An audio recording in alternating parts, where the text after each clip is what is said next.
So, welcome. All right. So I want to start, look at this, deep breath. No need to be nervous. I just wanted to learn a little bit about your background. Where's home for you? Where did you grow up? I am a Florida native. Woo-hoo! Yes, born and raised, third generation Florida native. Grew up in Jacksonville. Went to, where's Joanna? Florida State. We won't hold that against you. I know, went to Florida State. Yeah. Yeah. And I want to ask you, how would you describe yourself as a high school sophomore? That was when I was at my most awkward, so that's why I was asking you that. So I'm hoping you were maybe a little bit awkward too. Well, they sent me away for 9 months. I was a good kid. I know you find that hard to believe, but I was a really good kid. I was mischievous. I had like average grades. I was a good kid, but I was on the mischievous side. But I was pretty good. You know, I did what my parents told me to do, and it was, you know, I didn't like do the partying thing. I was a little overcompensating for shyness, you know, so I might have been a little loud at times. So what was the most mischievous thing that you did that you can tell us about?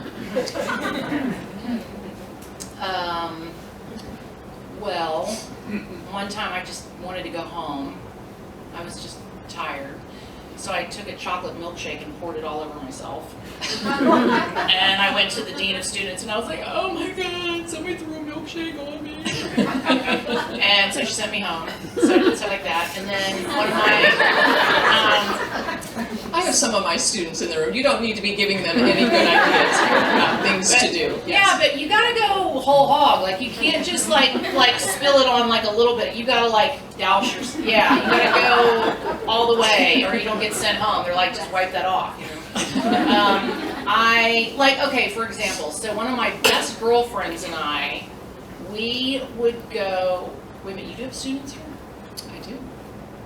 How old are your students? Oh, they're adults. Yeah, right.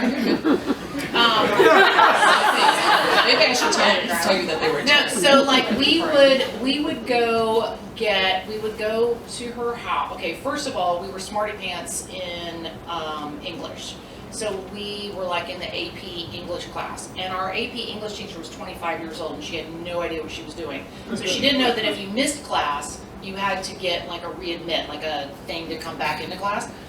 So we would skip her class, and then we would go to my friend's house, and we would get one of her mother's Bartles and James wine coolers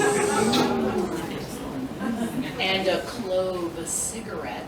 Ooh. And we would go to the Fort Caroline Monument and sit like out on the thing and look out at the river and share a Bartles and James, smoke a clove cigarette, and we thought we were like queens of the world. So that was like my mischief. Like I never did the, you know, the parties you see them where they're all drunk. Like I would have been terrible. I never did that. But that was like my big, you know, woo-woo.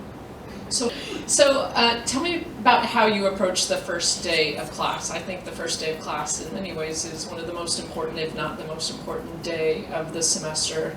Do you have a strategy for how you approach the first day of class? I do, but it's different from how I teach the class. So the first day of class, I'm usually like, this will get into my teaching philosophy. There we go. But my first day of class, I'm usually very, very serious, and I'm usually very, you know, do you guys remember Fame? Debbie Allen, the stick, this is what you were learning. So I kind of scare them a little bit. Okay. When I say scare them, I mean I sort of scare them in a way of it's a challenge. Like you're, you know, now we're working on some prereqs, but at the time, like now we've got, the way it's set up is that I have some students in class too that are not necessarily looking at like the advanced level acting classes, they're not necessarily, like, they might be doing it for fun. Or I have a student right now that he came and talked to me prior, he's in English, he's majoring in English, and he wanted to take my Shakespeare class, and I put on the tough teacher, you're not gonna make it mask, you know? Not in like a bad way, but more in like, you need to know that this is an art, that it is a craft, that it takes a lot of dedication and discipline.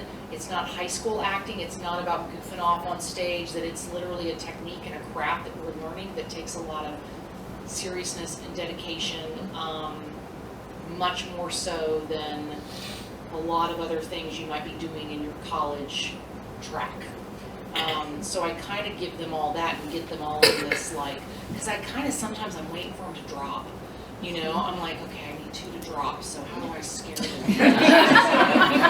Or I need 1 to drop because it's a, you know, it's a scene study class and it's much easier if you've got an even number, so I just need 1 to drop. You know? So but I also want to impress upon them they're embarking upon something that is worthwhile, that is something that takes, you know, discipline, that is something that's going to enrich them, that, you know, I kind of get them in that place first. Yeah. And then the next class, I'm like, okay, let's all be whales, you know. And then I loosen up. But I kind of start out a little strong. What is the first letter of your favorite curse word? See, ask what your favorite curse word is. I'm not gonna go there. What's the first letter? Of Yes. Mother.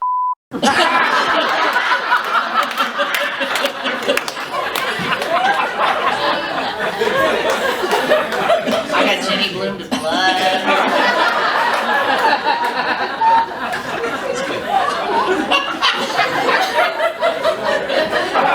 What sound or noise do you love?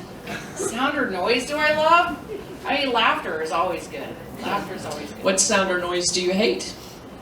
Oh God, I also love silence. That's good sound. That I hate.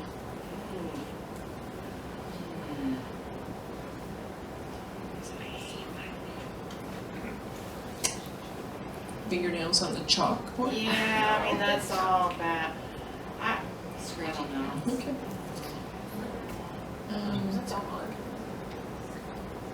What profession would you? Whining. I don't Oh like yeah, I whining. know. What profession would you pursue if you weren't doing what you're doing now? Pirate. And if heaven exists, what would you like to have God say when you enter the pearly gates?